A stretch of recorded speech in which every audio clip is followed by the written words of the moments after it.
से इस नई सीरीज नवंबर वायदा के लिए कहाँ नजर रखूं, कैसे मार्केट्स को अप्रोच करूं? अब कल आगाज तो बढ़िया हुआ था सीरीज का, नजर कहाँ रहेगी, रणनीति क्या होगी? बिल्कुल, देखिए मैं एक आपको टेबल दिखाता हूँ पिछले 4 दिनों का निफ्टी का मूव।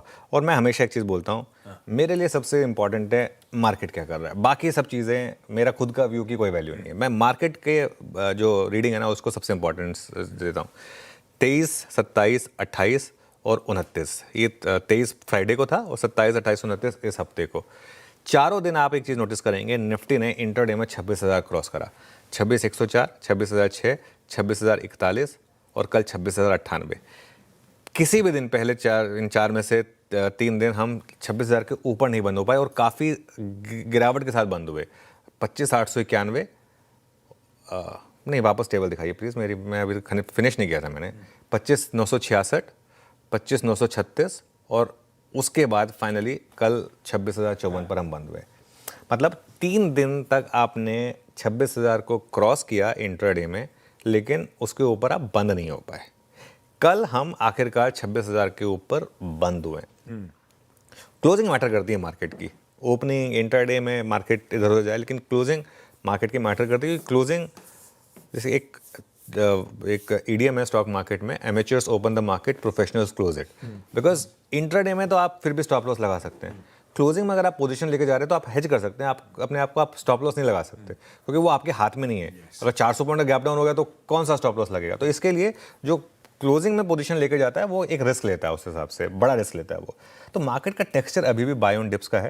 लेकिन सिंस आपने सवाल पूछा कि अब स्ट्रैटेजी क्या हो, इशू ये होगा कि मार्केट में ना अब सेक्टर रोटेशन होगा बहुत ज़बरदस्त। जैसे कल मेटल्स चले फॉर एग्जांपल बहुत शानदार तरीके से, उससे पहले पीएसयू बैंक चले थे, ऑयल मार्केटिंग कंपनीज कल चली।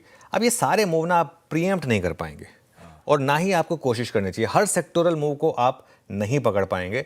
तो इसके लिए इस समय बेस्ट स्ट्रैटेजी होगी कि आप सिर्फ निफ्टी को ट्रेड करें बेसिकली, क्योंकि किसी दिन बैंक चलेगा, किसी दिन आईटी चलेगा, कभी एफएमसीजी चलेगा, कभी ब्रॉड बेस्ड बाइंग होगी।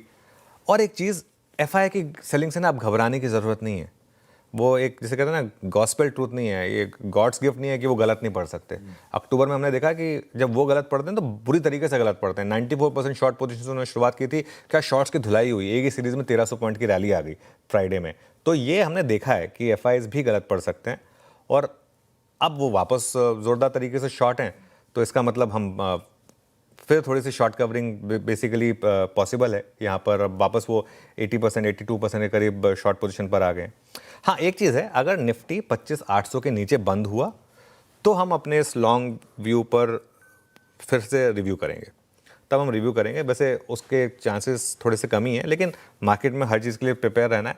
अच्छा, 25,800 के नीचे बंद होगा इसका मतलब ये नहीं कि वो लॉन्ग ट्रेड खत्म हो गई, लेकिन हम रिव्यू करेंगे अपनी स्ट्रैटेजी को। अभी तक जो हमारी स्ट्रैटेजी है वो बाय ऑन डिप्स की है और एक स्ट्रैटेजी बहुत क्लियर है, इस समय निफ्टी पर फोकस करें। निफ्टी